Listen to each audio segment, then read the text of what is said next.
Hello everyone, welcome to MS study Guru. आज हमारे साथ हैं ख्याति मैम। जी हाँ, इन्होंने अपना एमपीपीएससी असिस्टेंट प्रोफेसर इकोनॉमिक्स का रिटन एग्जाम क्लियर किया था और इस बार जो इंटरव्यू हुआ है एमपीपीएससी असिस्टेंट प्रोफेसर का, उसमें भी ये अपेयर हुई हैं। लर्नर्स को बहुत जिज्ञासा रहती है ये चीज जानने के लिए कि इंटरव्यू कैसा होता है, ये भी जितने भी असिस्टेंट प्रोफेसर एग्जाम्स होते हैं कैसे क्वेश्चंस पूछे जाते हैं, क्या क्या चीजें रहती हैं। तो हम इनसे सब चीजें पूछेंगे। देखिए, आप किसी भी स्टेट के असिस्टेंट प्रोफेसर के एग्जाम्स की तैयारी कर रहे हो ना, ये वीडियो आपका हेल्पफुल उसके लिए रहेगा ही रहेगा। मोस्टली सभी स्टेट्स के असिस्टेंट प्रोफेसर के एग्जाम्स में इंटरव्यू लेते ही लेते हैं वो रिटन के बाद। तो ये वीडियो आप सभी कैंडिडेट्स के लिए, जितने भी कैंडिडेट्स यहाँ असिस्टेंट प्रोफेसर इकोनॉमिक्स की तैयारी कर रहे हो, उनके लिए बहुत हेल्पफुल रहने वाला है। साथ ही में आपका जो यूजीसी नेट क्लियर करने के बाद यूनिवर्सिटीज कॉलेजेस में आपके इंटरव्यूज होते हैं, उसके लिए भी हेल्पफुल रहेगा। ठीक है जी, तो स्टार्ट करते हैं। ख्याति सिंघाई मैम। यस जी मैम। हाँ, तो आप बताइए क्या रहा। पहले तो आपको बहुत-बहुत कांग्रेचुलेशंस, आपने रिटन फेस क्लियर किया अपना, यही बहुत बड़ी बात है और कैंडिडेट्स के लिए ये अचीव करना ही एक माइलस्टोन है। तो आप इंटरव्यू तक पहुँचे और क्या आपका इंटरव्यू में एक्सपीरियंस रहा? सब चीज़ें जैसे होता है ना कि एक नर्वसनेस सा पहले कि पता नहीं क्या होगा अंदर, कैसे होगा, वो सब अपना एक्सपीरियंस शेयर करना कैंडिडेट्स के साथ। जी मैम, बिल्कुल, थैंक यू सो मच। जो भी क्वेरीज़ होंगी मैं definitely I will try to solve, बाकी कमेंट्स में जो भी क्वेरीज़ आएगी उसको भी I will reply. Okay, ma'am मेरा इंटरव्यू 25 सितंबर को ही शेड्यूल हुआ था। तो ऑब्वियसली 2-3 दिन पहले तो बहुत ज़्यादा डर लगता है कि कैसा होगा, बट आई थिंक मैंने ये रियलाइज़ करा है कि 2-3 दिन पहले आप कुछ भी पढ़ो, वो नहीं आपको यूज़ आता है। इंस्टेड मेरे एक्सपीरियंस में मैंने जो इतने सालों से मतलब 2 साल से मैं पढ़ा रही हूँ, मैंने एमएस स्टडी गुरु पे भी पढ़ाया है, वही एक्सपीरियंस मुझे काम आया है आगे चलकर। जो एग्ज़ाम्पल्स मुझे उस समय याद थे, वही मुझे याद रहे थे उस समय भी। तो इंटरव्यू के 2-3 दिन पहले तो मैंने कुछ नया नहीं पढ़ा, बट मैं ये टिप ज़रूर दूँगी, कोई भी इंटरव्यू में जाने से पहले आपको अपने 2 से 3 subject strongly in depth prepare करके जाना ही है। मतलब बाकी सब्जेक्ट्स भी आपको टच करना है, ऐसा नहीं है कि आप टच ही ना करें, बट 2-3 का इन डेप्थ नॉलेज होना चाहिए, क्योंकि मोस्टली वो आपसे पूछते हैं कि आपने क्या पढ़ाया कॉलेज में, आप कौन से सब्जेक्ट्स में ज़्यादा अच्छे हो। तो आप अगर बताओगे उनको कि मैं माइक्रो, मैक्रो या ग्रोथ जो भी, तो वो उनमें से कोशिश करते हैं कि पूछे। बहुत कम ऐसा मैंने सुना कि उन्होंने अपने लीक से हटकर क्वेश्चंस पूछे, बट उन्होंने पूछे तो थे। तो मेरे लिए मैम ग्रोथ एंड डेवलपमेंट मेरा सबसे स्ट्रॉन्ग पॉइंट था। तो माइक्रो इकोनॉमिक्स और ग्रोथ में बहुत अच्छे से प्रिपेयर करके गई थी। तो मैं जैसे ही एंटर हुई, उन्होंने मुझसे पूछा क्या पढ़ाओगे आप, क्या बताओगे आप? तो मैंने बोला सर ग्रोथ एंड डेवलपमेंट। तो मेरा पूरा इंटरव्यू ग्रोथ एंड डेवलपमेंट के अराउंड रिवॉल्व हुआ एंड पूरा इंटरव्यू एनालिटिकल था। उन्होंने मुझसे थ्योरेटिकल क्वेश्चंस नहीं पूछे, उन्होंने मुझसे कोई डायग्राम नहीं बनवाया कि बताओ हैरिट डोमन क्या होता है। बस उन्होंने 2 लाइन पूछी और उन्होंने बोला इसका एप्लीकेशन बताओ। तो वो मेरे एनालिटिकल स्किल्स चेक करने में ज़्यादा इंटरेस्टेड थे। उन्होंने ये नहीं पूछा मुझे कि मुझे ये बताओ माइग्रेशन क्या होता है? उन्होंने बोला माइग्रेशन क्यों होता है? आपकी नज़र में माइग्रेशन क्यों ज़रूरी है? तो सारे मेरे जितने भी टॉपिक्स उन्होंने मुझसे पूछे, सब में मेरा व्यू उन्होंने लिया हाँ, और उस दैट्स बेसिस पे द उन्होंने मुझसे रीज़न काउंटर कि क्वेश्चन जो भी करे। ये चीज़ है ना कि माइग्रेशन क्या है, ये बेसिक वाली चीज़, ये आप क्लियर कर आए हो रिटन एग्ज़ाम में, है ना? ये चीज़, ये स्टेज हमने क्लियर कर लिया। हुँ। अब वो चीज़ ऑब्वियसली ऐसी पूछ रहे हैं कि अब उसको रियल लाइफ़ एप्लीकेशन बताओ उसका, है ना? उन्होंने आपका वही चीज़ है कि एप्लीकेशन बेस्ड। और एक यस। चीज़ और जैसे आपने बताई, जैसे अगर आप एक चीज़ का आंसर दे देते हो तो उसी चीज़ से रिलेटेड वो दूसरा क्वेश्चन्स भी पूछते हैं। एम आई राइट? तो ये भी एक यस, स्टूडेंट के लिए यस, रहता है यस कि मैम। उस टॉपिक को इतना डिटेल में हमको करना है कि अगर वो उससे आगे-आगे भी चीज़ें पूछे तो हम उसका आंसर दे पाएँ। Yes, yes ma'am. और वहाँ पे बहुत सोच समझ के बोलना पड़ता है। मतलब आपको प्रॉपर नॉलेज होनी चाहिए जो भी आप बोल रहे हो, क्योंकि लाइक मैम सेड वो उसी से आपको नेक्स्ट क्वेश्चन आपका फॉर्म कर लेता है। तो इसलिए मेक श्योर कि आप स्कीम्स थोड़ी-सी ध्यान में रख के जाओ, क्योंकि अपने आंसर को मैंने स्कीम से भी सपोर्ट किया था। तो उससे थोड़ा-सा मुझे लगता है कि और अच्छा इम्पैक्ट पड़ता है इंटरव्यूअर्स पे। वो डायनामिक नॉलेज आपको बजट और इकोनॉमिक सर्वे एक बार देखना चाहिए, क्योंकि मुझसे उन्होंने रैंडमली पूछ लिया था मैम कि लाडली बहना योजना क्या होता है? उसमें कितने पैसे मिलते हैं? मॉनेटरी बेनिफिट मिलता है ये तो सबको पता है, बट कितना मॉनेटरी बेनिफिट उन्होंने मुझसे पूछ लिया। एमएसपी हम सब पढ़ के जाते हैं, but current rate of MSP इतना ध्यान नहीं रहता। उन्होंने मुझसे करंट रेट ऑफ एमएसपी पूछ लिए थे। तो और फिर उसके बाद उन्होंने सिचुएशंस बनाई थी अलग-अलग। मतलब और इसके कॉन्सेप्ट बाद से मैम रिलेटेड उन्होंने चीज़ें और साथ में फैक्ट्स भी पूछे आपको, मतलब डाटाबेस जो फिगर्स यस, होती यस। हैं वो भी पूछी। यस, स्टैट्स भी पूछे और फिर एकदम से वो इंडियन इकोनॉमी में भी शिफ्ट हुए, प्लानिंग कमीशन और नीति आयोग के बारे में पूछा। और ऐसे भी मुझसे क्वेश्चन पूछे कि मुझे बताओ प्लानिंग कमीशन का हेड कौन है, प्लानिंग कमीशन को कौन हेड ओके। करता था, नीति आयोग का चेयरमैन कौन है, करंट चेयरमैन कौन है आरबीआई के, नीति आयोग के। तो ये डायनामिक फैक्ट्स भी वो पूछ रहे थे। ओके। तो जब आप जैसे इंटरव्यू हॉल में जाते हैं, एक होता है ना कि मैंने बहुत सारे ऐसे स्टूडेंट्स देखे हैं कि इंटरव्यू हॉल में जाते टाइम इतना नर्वसनेस होता है, चीज़ें आती होती हैं, समझ होती हैं चीज़ें, बस सिर्फ़ और कहीं न कहीं नर्वसनेस के कारण आंसर नहीं दे पाते, कॉन्फिडेंस की कमी के कारण बोल नहीं पाते, आवाज़ बहुत धीमी रखते हैं। तो आई थिंक दैट ये चीज़ें मैटर करती हैं, आपका कॉन्फिडेंस, आपका वे ऑफ टॉकिंग कि आपको कल को स्टूडेंट्स को पढ़ाना है, तो आप कैसे अपने आप को प्रेज़ेंट कर रहे हो उनके सामने। क्या ये चीज़ें आपने भी एक्सपीरियंस की कि मैटर करती हैं? मैम डेफिनिटली मैटर करती है बिकॉज़ मेरे ही कुछ कलीग्स थे एंड उन्होंने वहाँ नर्वसनेस में वो नहीं बोल पाए वहाँ आते हुए भी। तो इसकी तो प्रैक्टिस करनी चाहिए मैम, मॉक्स जॉइन करने चाहिए, इंटरव्यूज़ थोड़े से खुद से मिरर के सामने बोल के देखना चाहिए। कुछ एक पर्टिकुलर वर्ड्स हैं जो हम नॉर्मल लैंग्वेज में यूज़ करते हैं, वो हम वहाँ नहीं यूज़ कर सकते इतना ज़्यादा। तो इसके लिए मैम मैंने तो यही कोशिश करी थी कि लाइक आई सेड मैंने मेडिटेशन थोड़ा-सा डीप ब्रीथिंग करी थी जब मैं जस्ट गेट के बाहर बैठी हुई थी। और अंदर जाके मैंने यही सोचा अपने आप को बार-बार बोला कि मैं बस एक अपने टीचर से बात कर रही हूँ, ऐसा मुझे वहाँ पे बिहेव करना है। तो वो भी ऐसे ही फिर आपको ट्रीट करते हैं अंदर जाकर तो बट हाँ, थोड़ा आपको हिम्मत रखनी पड़ती है बाहर तो इन सब केसेस में। और मेरे साथ ये भी हुआ था मैम कि मैं 10 बजे की बैठी थी और मेरा इंटरव्यू 5 बजे हुआ था। तो पूरे दिन बैठकर तो वैसे भी आपकी एनर्जी बहुत ज़्यादा ड्रेन हाँ, हो जाती है, ये सब चीज़ ना लोग आ रहे बेसिकली हैं। वो आपका पेशेंस लेवल टेस्ट करते हैं कि इतना पेशेंस है बच्चे में कि सारा दिन बैठा रहे, उसके बाद भी एकदम अच्छी परफ़ॉर्मेंस करे। अच्छा, मुझे एक चीज़ बताइए कि एक स्टूडेंट्स का सवाल रहता है कि अगर हमको जो क्वेश्चन पूछा गया वो हमको नहीं आता, तो इसका हमको कैसे जवाब देना है, उसके लिए हमको कैसे रिस्पॉन्ड करना होता है? तो ये आपने कैसे किया? हुँ। मैम ये तो ऑफ़ कोर्स होगा बट मेरे हिसाब से मैंने उनसे 1-2 क्वेश्चन में पूछा था कि सर मैं क्या गेस कर सकती हूँ? तो कभी-कभी वो हाँ बोल देते हैं, कभी-कभी वो मना भी कर देते हैं कि नहीं आपको आता है तो ही आप बोलिएगा। तो आप ये पूछ सकते हो कि सर मैं क्या गेस कर सकती हूँ? जैसे एमएसपी का रेट मैंने गेस किया था। उसके बाद बिल्कुल ही नहीं आता तो फिर मैम सॉरी बोलना बहुत नॉर्मल है। मतलब आप बोल सकते हो कि सर सॉरी मैं इसको हुँ। रिकॉल नहीं कर पा रही हूँ। मुझे ऐसा लगता है ये बोलना ज़्यादा बेटर है। सॉरी मैं रिकॉल नहीं कर पा रही हूँ इंस्टेड कि मुझे आता नहीं है। तो ये स्टेटमेंट बोलना चाहिए वहाँ पर जाकर। सही बात है। तो ये अभी आपका क्लियर होगा नहीं, हम आशा करते हैं कि आपका ज़रूर इंटरव्यू क्लियर हो, है ना? पर ये चीज़ें लर्नर्स के लिए एक पाथ बनती हैं कि ये चीज़ों का उनको आगे ख़्याल रखना है, इस तरह प्रिपरेशन करनी है अपनी। तो ओवरऑल कितने हुँ, टाइम का आपका ये इंटरव्यू चला था? मैम 15 से 20 मिनट चला था। 15 से 20 पन मिनट मिनिमम हर मिनट का 15 मिनट तो चलता है। तो इसमें आपसे जो क्वेश्चन्स पूछे जा रहे थे, वो मतलब पैनल के काफ़ी स्पेशलिस्ट पर्सन से सबके द्वारा पूछे जा रहे थे कि एक ही पर्सन जो इकोनॉमिक्स में स्पेशलाइज़ था, उसी के द्वारा पूछे जा रहे थे?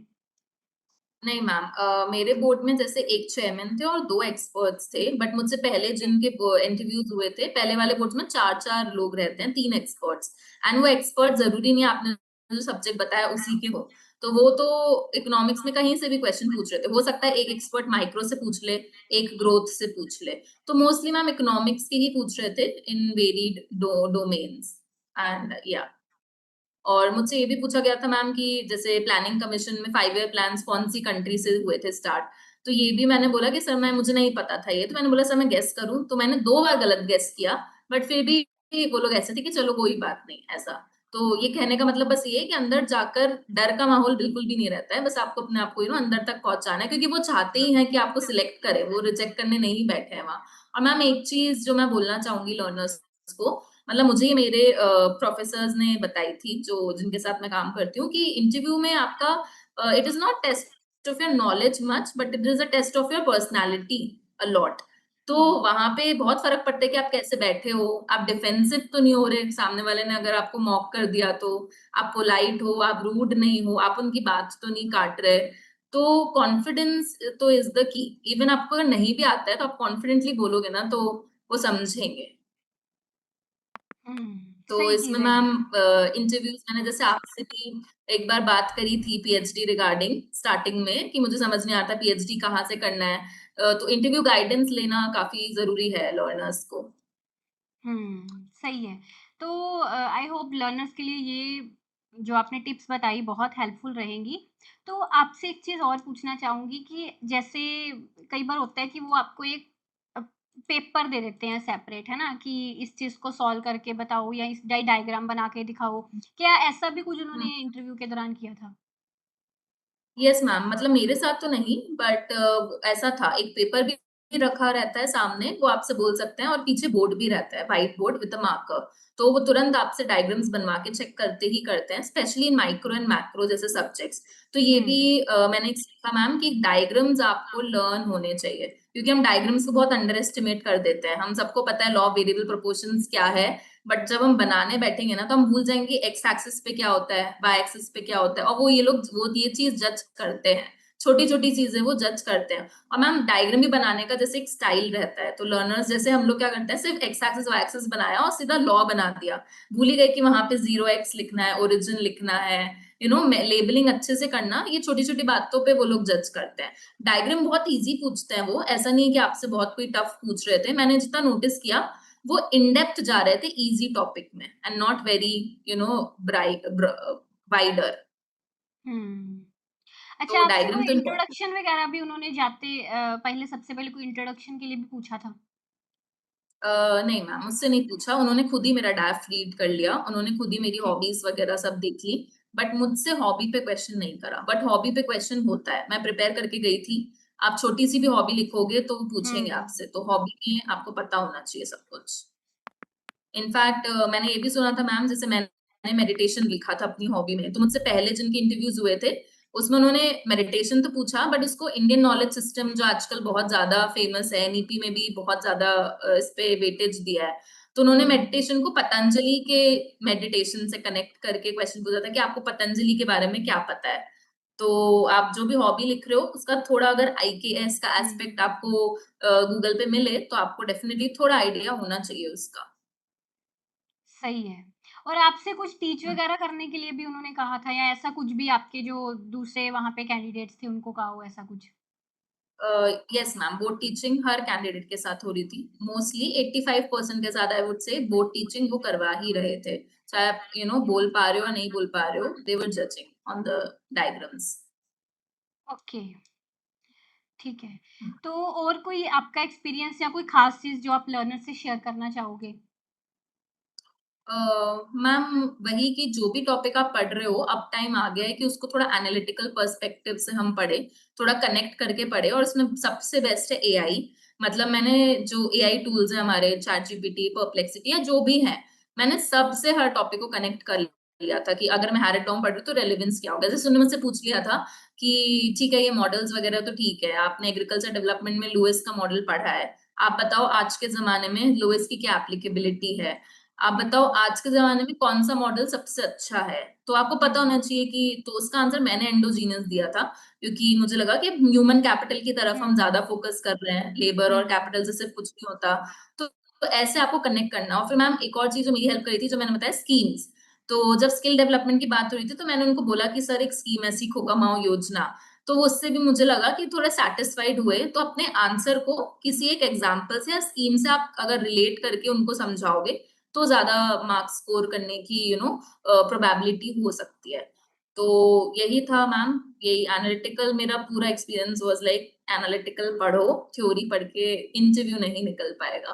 हुँ, बिल्कुल, सही है। थ्योरी से अब रिटन एग्ज़ाम में हेल्प करेगी बट उसके लिए आपको एप्लीकेशन बेस पढ़ना ही पड़ेगा इंटरव्यू के लिए। यस मैम, एंड में बस यही कहना चाहूँगी, all the best for whatever exam you are preparing, and just practise a lot and take some guidance, take some courses अगर आपको लगता है कि आपको स्ट्रक्चर्ड पढ़ाई के लिए चाहिए, जैसे मैंने मिस्टर गुरु पे लिया था, तो बस उसी को यूज करके और अपने मेंटर के गाइडेंस से I think you can crack it easily. And yes, newspaper भी मैम बहुत हेल्प करे थे मुझे, एक चीज मैं हुँ। बताना भूल गई, मैंने अपने इंटरव्यू के 1 महीने पहले न्यूज़पेपर पढ़ना स्टार्ट करा था। सबकी तरह मेरी भी रोज़ की आदत नहीं है, जस्ट थोड़ी बहुत न्यूज़ देख ली and we are done. But पूरा-पूरा न्यूज़पेपर मैंने स्टार्ट कर दिया था। तो उससे मैम हुआ क्या, वहाँ पे ओपिनियंस जो दूसरों के बनते हैं ना, उसको हुँ। रोज़ पढ़-पढ़ के सही टॉपिक पे हमारे खुद के भी बहुत ओपिनियंस बन जाते हैं।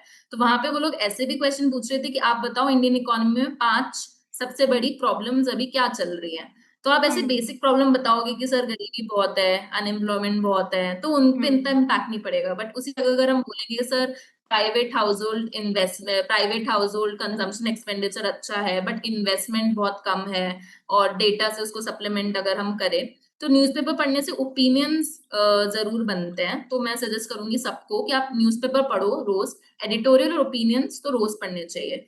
तो उससे आपको डायनामिक व्यू देने में वाले क्वेश्चंस में बहुत हेल्प मिलती है। तो बस यही है मेरा फाइनल वर्डिक्ट। बाकी yes, thank you so much. जी, बिल्कुल सही चीज़ है, न्यूज़पेपर इज़ मैंडेटरी।